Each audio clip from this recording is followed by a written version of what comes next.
selamat datang di podcast terbaru kita yang pastinya bakal ngebahas topik-topik yang gak cuma menarik tapi juga penting buat kita semua. Dan di sini sebelumnya aku Rere, aku host kalian hari ini. Dan di episode kali ini kita bakal ngobrol panjang lebar tentang kebijakan yang mungkin udah sering banget kalian dengar, terutama buat yang masih duduk di bangku sekolah atau mahasiswa. Nah, betul banget, kita bakal membahas Permendikbudristek nomor 12 tahun 2024 tentang kurikulum merdeka. Gimana nih, dengar judulnya aja udah berasa serius banget ya. Tapi tenang aja, di sini kita nggak bakal terlalu formal sih. Kita bakal kupas tuntas dengan santai tapi tetap berbobot. Jadi dengerin terus sampai akhir ya. Dan buat yang penasaran, jadi kurikulum merdeka ini memang menjadi bahan perbincangan hangat gitu akhir-akhir ini. Dari sekolah-sekolah yang udah mulai menerapkan sampai diskusi tentang dampaknya di dunia pendidikan. Tapi apakah kurikulum merdeka ini sudah sempurna itu? Apa masih perlu ada perbaikan? Nah, itu yang bakal kita bahas bareng-bareng di sini. Dan kita juga udah punya beberapa rekomendasi untuk perbaikan kebijakannya. Jadi pastikan kalian nggak ketinggalan bagian itu nanti ya. Oh ya, pastinya aku nggak sendiri dong di episode kali ini. Aku ditemani oleh teman-teman yang nggak kalah keren dan pastinya udah siap banget untuk ngebahas topik. Oke, kita kenalin satu-satu dulu. Mungkin dari aku kenalin lagi ya. Aku Rere Dwi Agustina, bisa dipanggil Rere. Halo. Dan selanjutnya ada Nisa. Halo Nisa. Halo semuanya. Jadi kenalin, nama aku Tia Khairul Nisa. Kalian bisa panggil aku Nisa, dan di sini aku bakal jelasin tentang dasar kebijakan Permendikbudristek nomor 12 tahun 2024 yang jadi topik utama kita hari ini. Jadi stay tune. Oke, selanjutnya ada Manda. Halo Manda. Hai, halo semuanya. Jadi di sini aku akan Nadi Putri, biasa dipanggil Manda. Jadi di sini aku bakal ngebahas tentang formulasi kebijakan dari kurikulum merdeka. Jadi jangan kemana-mana. Oke, dan selanjutnya ada juga Sandra. Halo Sandra. Halo, aku Sandra Amalia Yusuf, bisa dipanggil Sandra. Di sini aku akan menjelaskan tentang implementasi kebijakan kurikulum merdeka. Jangan lupa ya, ditonton terus. Selanjutnya ada Ica. Halo Ica. Halo semuanya, perkenalkan nama aku Ica Stefan Sawit, biasa dipanggil Ica.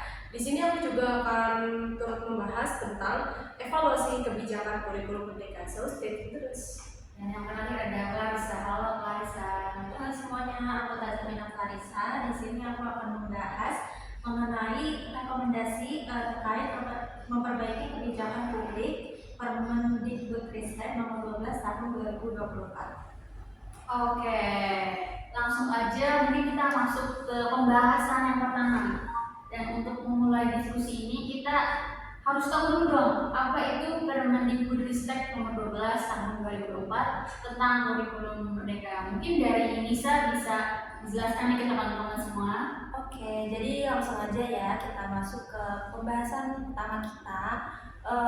Kita mau bahas tentang isi nih dari kebijakan pemerintah tentang Permendikbudristek nomor 12 tahun 2024. Aturan ini mengatur kurikulum untuk pendidikan dasar, menengah, dan juga pendidikan anak usia dini. Resminya aturan ini tuh dirilis tanggal 25 Maret 2024 dan juga ditandatangani oleh Menteri Pendidikan, Kebudayaan, Riset, dan juga Teknologi. Kebijakan ini punya dua prinsip utama. Apa sih prinsip-prinsip utamanya? Yang pertama ada pengembangan karakter dan yang kedua ada fleksibilitas. Jadi pengembangan karakter di sini mencakup tentang kemampuan spiritual, moral, dan juga sosial, dan ada juga emosional siswa. Dan untuk fleksibilitas sendiri, dimaksud fleksibilitas itu karena bisa disesuaikan dengan perkembangan siswa, karakter sekolah, dan juga konteks sosial budaya setempat. Jadi sekolah-sekolah bisa menyesuaikan kurikulum mereka sesuai dengan kebutuhan dan kondisi masing-masing. Nah, kita lanjut ya ke pencapaian pembelajaran di setiap fase pendidikan dan juga jadi bagian penting dari Permendikbudristek ini. Jadi pembelajaran dibagi menjadi beberapa tahap. PAUD ada di tahap fondasi, dan yang SD, madrasah, ibtidaiyah ada di tahap A sampai C, SMP atau madrasah sanawiyah ada di tahap D, dan SMA atau SMA kejurusan atau madrasah aliyah ada di tahap F. Setiap fase ini punya capaian pembelajaran khusus untuk meningkatkan kemampuan dan karakter siswa sesuai dengan jenjang pendidikan mereka. Dan kebijakan ini juga menekankan kurikuler sebagai bagian penting dari sistem pendidikan. Kenapa bisa dibilang penting? Yang anak kurikuler ini mencakup keterampilan dan muatan pembelajaran yang berhubungan langsung dengan profil siswa. Tujuannya apa sih kira-kira kurikuler ini? Jadi tujuan utamanya itu adalah memperkuat profil pelajar Pancasila melalui pembelajaran kolaboratif lintas disiplin untuk memecahkan masalah bersama. Tapi tujuannya yang paling penting adalah agar siswa bisa lebih memahami dan menerapkan nilai-nilai Pancasila dalam konteks kehidupan nyata. Itu aja sih udah cukup ya. Oke, terima kasih banyak Anissa. Nah, sekarang kita masuk pembahasan kedua nih, yaitu tentang permasalahan yang dihadapi dalam penerapan kurikulum merdeka. Nah, jadi kita breakdown ya. Oke, jadi setelah mendengar penjelasan awal tentang kebijakan ini dari Lisa tadi, jadi aku akan coba menguraikan nih beberapa permasalahan yang sering muncul dalam pelaksanaannya. Dan yang pertama itu ada kesiapan guru dalam implementasi kurikulum merdeka. Jadi permasalahan pertama ini yang cukup besar itu adalah terkait kesiapan tenaga pendidik, terutama itu guru. Dan di sini kita tahu bahwa guru itu memegang peran sentral dalam keberhasilan kurikulum merdeka. Namun kenyataannya itu banyak guru yang belum sepenuhnya siap gitu menjalankan metode pembelajaran baru ini. Misalnya dalam hal pembelajaran berbasis diferensiasi dan proyek-proyek yang bertujuan memperkuat profil pelajar Pancasila. Dan beberapa guru itu masih merasa kesulitan gitu dalam menerapkan pendekatan ini karena kurangnya pemahaman. Dan selain itu juga keterampilan mereka dalam menggunakan teknologi juga menjadi tantangan.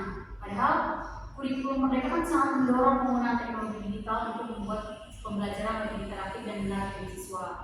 Lalu yang kedua itu ada keterbatasan teknologi dan akses di sekolah. Selain kesiapan guru, jadi masalah lain yang penting adalah keterbatasan fasilitas teknologi di banyak sekolah, terutama di daerah terpencil. Dan saat ini teknologi digital itu jadi bagian penting dari pembelajaran modern, tapi banyak sekolah yang belum memiliki akses memadai terhadap perangkat teknologi seperti komputer atau internet yang stabil. Dan di beberapa daerah, guru juga sering masih kurang gitu terlatih dalam menggunakan platform pembelajaran digital, sehingga mereka itu kesulitan mengintegrasikan teknologi dalam proses belajar mengajar. Padahal penggunaan teknologi itu kan seharusnya bisa memperluas cakupan pembelajaran dan membuatnya itu lebih menarik gitu bagi siswa.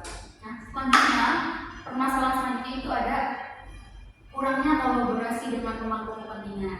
Jadi permasalahan yang ketiga itu yang sering ditemui adalah kurangnya kerjasama dan komunikasi yang efektif antara sekolah dan pemangku kepentingan lainnya seperti industri, perguruan tinggi, masyarakat.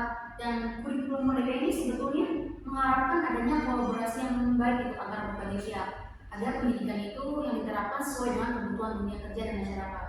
Namun kenyataannya itu kolaborasi itu masih minim sehingga pelaksanaan kurikulum merdeka itu belum bisa optimal tanpa dukungan penuh dari berbagai pihak ini. Dan upaya kita untuk mencapai pendidikan yang relevan itu dengan kehidupan nyata jadi lebih sulit tercapai. Dan permasalahan yang terakhir itu ada dalam permasalahan asesmen pembelajaran. Dan permasalahan ini itu tidak kalah penting adalah soal asesmen dan penilaian dalam pembelajaran. Jadi kurikulum merdeka ini kan sebenarnya sudah menekankan asesmen yang lebih komprehensif. Jadi berarti asesmen itu tidak hanya fokus pada hasil akhir atau capaian siswa itu, tapi juga harus mencakup proses belajar mereka yang disebut asesmen formatif. Tetapi sayangnya di banyak sekolah itu asesmen ini masih terlalu fokus pada nilai akhir siswa itu, bukan pada proses belajarnya. Padahal untuk melihat perkembangan siswa itu, perkembangan siswa secara menyeluruh itu, asesmen itu harus bisa mengukur mulai dari proses belajar, bagaimana siswa berkembang selama pembelajaran hingga hasil akhir mereka. Nah, oke, mungkin ini tadi beberapa permasalahan dari penerapan kurikulum merdeka ya, yang sangat-sangat kompleks. Nah, mungkin sekarang dari Manda ini bakal jelasin bagaimana kebijakan ini sebenarnya dirumuskan. Silakan Anda. Oke, halo teman-teman semua. Jadi di sini aku bakal membahas tentang kurikulum merdeka yang lagi hangat-hangatnya nih dibicarakan ya. Jadi apa sih sebenarnya kurikulum merdeka? Nah intinya kurikulum merdeka itu diusulkan sama pemerintahan buat ngasih kebebasan ke sekolah-sekolah. Jadi mereka itu bisa memilih nih kurikulum yang sesuai sama kebutuhan dan karakter peserta didik mereka. Kebijakan ini berfokus pada prinsip belajar bebas, artinya bisa membangun bakat dan minat potensi setiap mahasiswa. Tujuannya supaya proses belajar itu tuh lebih kreatif dan inovatif dan tidak membebani siswa gitu. Kenapa sih penting? Karena kita semua tahu ya pendidikan di Indonesia ini perlu bangkit lagi karena setelah adanya pandemi COVID-19 yang lagi marak itu. Jadi kurikulum merdeka ini tuh diharapkan bisa meningkatkan karakter, kompetensi, dan kemampuan siswa dengan cara yang relevan dan fleksibel. Gitu. Oke, kita bahas tujuan dari kebijakan ini. Yang pertama tentu aja meningkatkan kualitas pembelajaran supaya belajar itu jadi menyenangkan dan siswa sendiri tidak merasa terbebani. Kedua, pengembangan karakter. Di sini nilai-nilai Pancasila bakal dimasukin ke semua aspek pembelajaran. Dia bisa membentuk profil siswa yang Pancasilais. Dan yang ketiga itu pembelajaran yang fleksibel. Artinya guru bisa menyesuaikan metode dan materi dengan kebutuhan siswa serta konteks lokal. Lanjut aja untuk ke struktur kurikulum. Kita punya 3 komponen utama. Yang pertama itu intrakurikuler, kokurikuler, dan ekstrakurikuler. Intrakurikuler ini beda ya strukturnya dan ada waktu yang cukup buat siswa buat ngulik konsep. Kokurikuler itu menggabungkan proyek dengan pendekatan interdisipliner, sedangkan ekstrakurikuler itu fokus ke minat bakat siswa. Biar bisa eksplor lebih jauh lagi. Nah, ada beberapa prinsip utama dalam kurikulum merdeka. Yang pertama itu fokus pada materi penting. Ini upaya siswa bisa membangun kemampuan dan kepribadian mereka. Yang kedua, pengembangan profil pelajar Pancasila. Jadi siswa diharapkan supaya moral yang tinggi dan pandangan yang luas, bisa kompetensi inti yang ditekankan kayak kemampuan yang berpikir kritis, kreatif, kolaboratif, komunikatif, dan digital. Semuanya ini penting banget ya sebenarnya buat siswa maupun guru tuh sangat-sangat penting. Dan terakhir tentang implementasi kebijakan. Di sini ada asesmen diagnostik yang awalnya dilakukan buat melihat kebutuhan dan kemampuan siswa. Selain itu pemerintahan juga memberikan kebebasan ke sekolah untuk mengembangkan perangkat ajar yang sesuai gitu. Yang paling menarik nih, sekolah bisa menyesuaikan kurikulum dengan konteks visi misi dan lokal mereka. Jadi itu sih dari aku. Oke, ya ini pembahasan formulasi kebijakan kurikulum merdeka yang sangat-sangat kompleks gitu ya. Nah, sekarang kita lanjut ke pembahasan soal implementasi kebijakan ini. Mungkin dari Sandra boleh bisa gimana sih implementasi kurikulum merdeka di lapangan ini? Baik teman-teman, di sini aku akan menjelaskan salah satu kebijakan implementasi kurikulum merdeka. Tapi sebelum itu, aku akan ngasih tahu ada beberapa poin yang meliputi dari kebijakan kurikulum merdeka ini. Yang pertama adalah fleksibilitas pembelajaran, peningkatan kompetensi, proyek penguatan profil pelajar Pancasila, dan yang terakhir pendekatan pembelajaran aktif. Dan di sini saya akan menjelaskan tentang pendekatan pembelajaran aktif. Nah, pertama-tama ada konsep yang menempatkan siswa sebagai pusat dari proses pembelajaran, di mana mereka lebih aktif berpartisipasi dalam kegiatan belajar daripada hanya menerima informasi secara pasif. Konsep ini juga untuk meningkatkan pemahaman, keterampilan, dan pemikiran kritis siswa yang melalui interaksi, kolaborasi, dan kegiatan praktis. Dan untuk konsep utama pendekatan pembelajaran aktif yang pertama ada partisipasi aktif. Nah, di sini siswa tidak hanya mendengarkan dan mencatat, tetapi juga terlibat secara langsung dalam kegiatan belajar seperti diskusi kelompok, tanya jawab, presentasi, dan simulasi. Hal ini mendorong mereka untuk memahami materi dengan lebih mendalam dan membangun keterampilan komunikasi. Dan untuk kedua, pembelajaran berbasis masalah. Untuk pendekatan ini sering melibatkan skenario dunia nyata atau masalah tertentu yang harus dipecahkan oleh siswa. Dengan cara ini, siswa diajar untuk berpikir kritis, menganalisis masalah, dan menemukan solusi sendiri atau bersama tim. Dan untuk yang ketiga, kolaborasi dan kerjasama. Pembelajaran aktif seringkali melibatkan kerja kelompok, di mana siswa bekerja sama untuk mencapai tujuan belajar tertentu. Untuk kayak mereka dalam membangun keterampilan sosial, kepemimpinan, dan menghargai perbedaan pendapat. Dan untuk yang keempat, pembelajaran kontekstual. Siswa belajar dengan menghubungkan teori dengan aplikasi praktis sehingga mereka dapat melihat relevansi materi yang dipelajari dengan kehidupan sehari-hari. Dan di sini dia memberikan motivasi tambahan bagi siswa untuk mempelajari materi tersebut. Dan untuk yang kelima, student-centered learning itu berorientasi pada siswa. Guru tidak lebih sebagai fasilitator daripada sebagai sumber informasi. Guru menyediakan lingkungan dan alat yang dibutuhkan agar siswa dapat belajar secara mandiri dan mengembangkan keterampilan metakognitif. Metakognitif itu apa sih? Kemampuan untuk menyadari dan mengontrol proses berpikir mereka sendiri. Dan untuk yang terakhir adalah refleksi dan umpan balik. Pembelajaran aktif mendorong siswa untuk merefleksikan apa yang telah mereka pelajari dan bagaimana mereka belajar. Umpan balik diberikan secara berkesinambungan sehingga siswa dapat terus memperbaiki dan memahami lebih baik. Dan di sini juga ada manfaat untuk pendekatan pembelajaran aktif. Manfaat pendekatan pembelajaran aktif itu diantaranya meningkatkan pemahaman dan retensi, mengembangkan pemikiran kritis dan keterampilan pemecahan masalah, terus mendorong partisipasi dan motivasi, dan membangun keterampilan sosial. Jadi itu salah satu kebijakan implementasi kebijakan kurikulum merdeka yang bisa aku jelaskan. Oke, terima kasih Sandra. Itu juga tadi soal implementasinya tuh nggak kalah kompleks juga ya ternyata. Nah sekarang kita lanjut ke evaluasi kebijakan kurikulum merdeka ini. Oke, mungkin dari Ica bisa menjelaskan kepada teman-teman. Oke, baik, terima kasih juga kepada Rere karena sudah ngasih kesempatan nih buat aku untuk menjelaskan. Di sini aku juga bakal menjelaskan tentang kurikulum merdeka.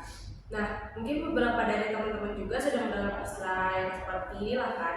Jadi kurikulum merdeka sendiri juga merupakan suatu kebijakan pendidikan yang sudah memberikan kebebasan kepada banyak sekali sekolah-sekolah untuk menyusun kurikulum yang sesuai dengan kebutuhan serta karakteristik dari peserta didik. Nah, sebelum memulai, apa sih itu kurikulum merdeka? Jadi kurikulum merdeka itu seperti memberikan kunci kepada sekolah untuk membukakan pintu kreativitas bagi para siswa.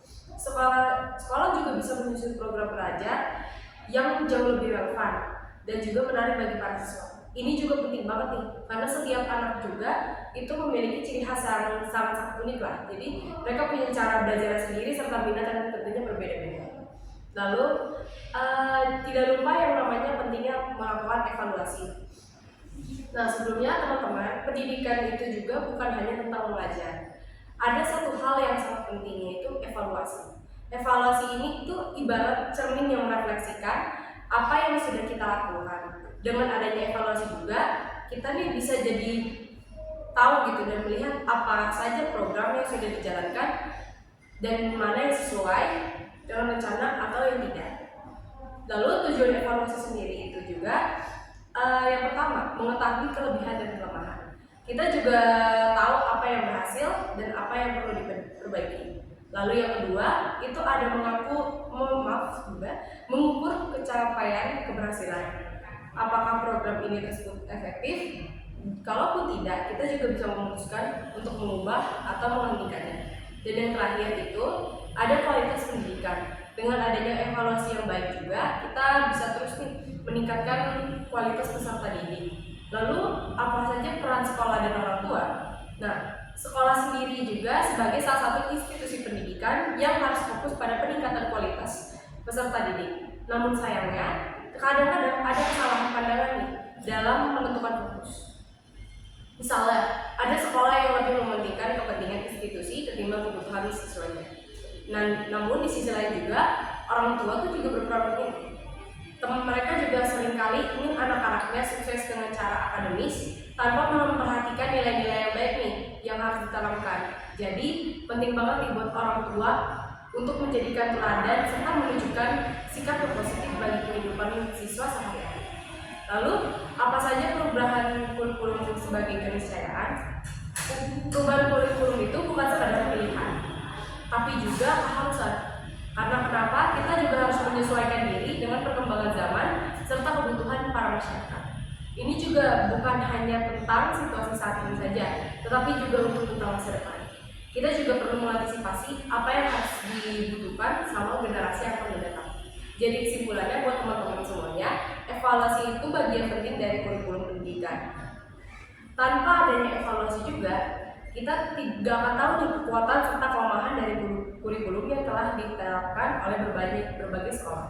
Jadi untuk mendukung itu semua, kita juga harus melakukan evaluasi secara berkala agar pendidikan di Indonesia juga semakin membaik. Mungkin itu aja yang bisa aku sampaikan. Terima kasih. Terima kasih Ica buat evaluasinya. Nah, sekarang kita masuk ke bagian yang mungkin kalian tunggu-tunggu nih, yaitu rekomendasi perbaikan untuk kebijakan kurikulum merdeka. Nah, mungkin dari Clarissa bisa dijelasin nggak kira-kira apa aja sih rekomendasi yang bisa kita tawarkan gitu? Baik, terima kasih Rere atas kesempatannya. Jadi di sini aku akan menerangkan terkait rekomendasi untuk memperbaiki kebijakan publik terkait Permendikbudristek Nomor 12 Tahun 2024 tentang kurikulum merdeka. Jadi perlu memperhatikan beberapa hal penting nih agar pendidikan lebih efektif dan relevan. Yang pertama, penting banget untuk melibatkan semua pihak seperti guru, siswa, orang tua, dan komunitas lokal dalam merancang dan mengevaluasi kurikulum. Jadi dengan begitu, kurikulum yang dibuat bisa sesuai dengan kebutuhan dan karakteristik daerah masing-masing. Selain itu, guru juga perlu pelatihan dan pengembangan yang berkelanjutan supaya bisa memahami dan menerapkan prinsip-prinsip kurikulum merdeka dengan baik. Lalu selain itu juga perlu nih memperkuat sumber daya dan infrastruktur yang harus jadi prioritas, termasuk akses ke teknologi informasi untuk mendukung pembelajaran baik online maupun offline. Lalu selanjutnya, kebijakan ini juga seharusnya mendorong inovasi dalam metode pembelajaran dan evaluasi dengan pendekatan yang lebih menyeluruh, seperti penilaian formatif dan berbasis proyek yang bisa menggali potensi kreatif siswa. Terakhir, penting juga untuk ada pemantauan dan evaluasi yang sistematis dan transparan untuk mengukur seberapa efektif sih kurikulum ini dan melakukan penyesuaian yang diperlukan secara berkala. Jadi dengan langkah-langkah tersebut diharapkan kurikulum merdeka bisa lebih responsif, inklusif, dan adaptif terhadap perubahan zaman sehingga bisa menghasilkan generasi yang siap dalam menghadapi tantangan global. Oke, lengkap banget ya rekomendasinya. Mungkin dari teman-teman nih ada yang mau menambahkan nggak? Mungkin dari Nisa ada yang mau menambahkan? Ya, jadi di sini aku mau nambahin sedikit ya tentang rekomendasi tambahan tentang sistem penilaian yang lebih fleksibel dan penilaian yang berlangsung selama proses belajar. Supaya kita bisa tahu nih dari perkembangan siswa lebih akurat, dan ini juga bisa bikin guru langsung intervensi kalau ada yang perlu dibenahi. Selain itu, pendapat siswa tentang materi dan cara mengajar juga sangat berharga. Umpan balik dari mereka bisa jadi info penting nih untuk perbaikan terus-menerus. Seperti yang saya bilang tadi, harus ada evaluasi. Jadi bukan hanya membantu guru memperbaiki metode mengajar, tapi juga bikin siswa lebih aktif terlibat dalam proses belajar mereka sendiri. Dan dengan cara ini, kebijakan pendidikan bisa lebih sesuai dengan kebutuhan siswa dan masyarakat. Dan akhirnya, seperti yang kita harapkan dan ingin kita harapkan, semua ini bakal meningkatkan kualitas pendidikan secara keseluruhan. Itu aja sih. Oke, aku juga mau menambahkan sedikit nih soal kebijakannya. Jadi rekomendasi perbaikan kebijakan publik dari aku itu ada namanya program guru spesialis kelas multilevel untuk kurikulum mereka. Jadi apa sih inti dari program ini? Jadi ininya, guru spesialis kelas multilevel ini adalah guru dengan keahlian khusus dalam mengelola kelas yang siswanya itu ada di berbagai level kemampuan, baik itu yang cepat paham, biasa saja, atau yang butuh pendampingan lebih. Dan kalau di kurikulum Merdeka kan kebebasan guru itu untuk menyesuaikan pembelajaran itu memang bagus, tapi tantangannya ada pada variasi kemampuan siswa. Jadi biar gak ada siswa yang ketinggalan gitu. Guru-guru spesialis ini akan mengajarkan berbagai tingkatan materi dalam satu kelas secara terintegrasi. Lalu metodenya kayak gimana nih dari program ini? Jadi nanti tuh gurunya itu dilatih untuk bisa mendesain pembelajaran berjenjang yang cocok buat semua siswa, mulai dari yang cepat paham sampai yang butuh lebih banyak waktu. Jadi nanti mereka itu menggunakan metode pembelajaran yang gak membosankan dan super dinamis, kayak pembelajaran kelompok kecil yang dibedakan sesuai kemampuan gitu. Terus ada permainan edukatif atau tugas-tugas proyek kolaboratif. Misalnya dalam satu kelas matematika itu siswa dibagi ke beberapa kelompok sesuai kemampuannya. Ada kelompok yang belajar dasar-dasar konsep, ada yang fokus ke soal-soal yang lebih rumit, dan ada yang bikin proyek kecil untuk mengaplikasikan konsep ke kehidupan nyata. Ini memungkinkan semua siswa itu belajar di level mereka masing-masing tanpa merasa tertekan atau tertinggal. Nah, jadi apa sih manfaat dari program jangka panjang program ini? Jadi manfaat dari program ini itu banyak banget. Yang paling utama itu kesenjangan kemampuan siswa dalam satu kelas itu bisa diminimalisir. Jadi semua siswa itu dari yang pintar banget sampai yang butuh bantuan lebih itu bakal dapat perhatian yang sama. Dan ini penting banget. Apalagi di kurikulum Merdeka itu yang masih kebebasan belajar tapi sering bikin bingung soal cara ngatasin siswa yang punya kemampuan berbeda-beda. Dan program ini juga meningkatkan kualitas pengajaran secara menyeluruh, karena guru spesialis ini kan nggak cuma ngajar tapi juga jadi mentor buat guru lain. Mereka itu bisa berbagi tips dan strategi gimana cara ngatur kelas yang bervariasi sehingga efek positifnya itu nggak cuma dirasain semua siswa di kelas ini tapi juga di kelas lain. Jadi kebijakan kali ini beda banget dan dijamin menurut aku bisa membantu penerapan kurikulum Merdeka di kelas-kelas yang siswanya itu punya kemampuan beragam. Itu sih mungkin dari program rekomendasi dari aku. Mungkin dari Anda ada Makasih Rada, di sini aku mau nambahin sedikit ya soal rekomendasi perbaikan kebijakan. Untuk dari beberapa sumber ini, kita juga perlu sumber daya yang memadai dan manajemen guru yang lebih oke. Pemerintah tuh juga harus serius sih ngurus masalah tata kelola guru kayak jaminan kesejahteraan, distribusi yang lebih adil pastinya. Kayak soalnya guru tuh kunci pelaksanaan kurikulum ya, jadi mereka tuh harus diprioritaskan. Tapi kalau ini out of topic, menurutku tuh kadang apa ya, siswa terlalu dituntut untuk menjadi siswa yang tertib dan taat, tapi di sisi lain kayak guru tuh malah seenaknya sendiri gitu sama siswa tuh, kayak misal terlambat. Siswa kalau misal terlambat itu pasti dihukum, sedangkan guru kalau misal terlambat guru tuh gak pernah dihukum gitu. Dan kalau malah selalu siswa yang disalahkan, menurut aku itu kurang oke sih, itu yang perlu diperbaiki dari sistem kerja guru.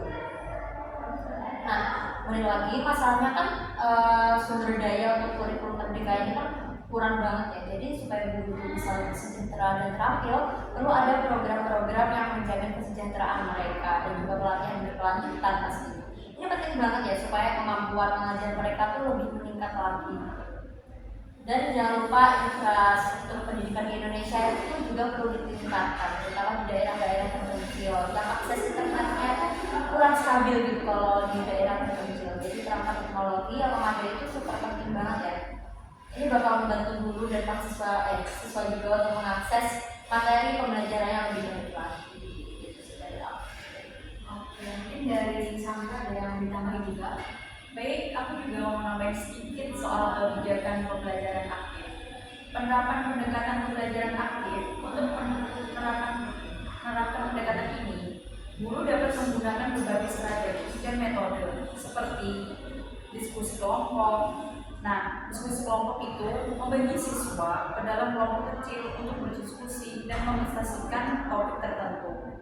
Dan untuk yang kedua, simulasi dan role playing itu menggunakan permainan peran untuk membantu membantu siswa memahami konsep dengan lebih baik.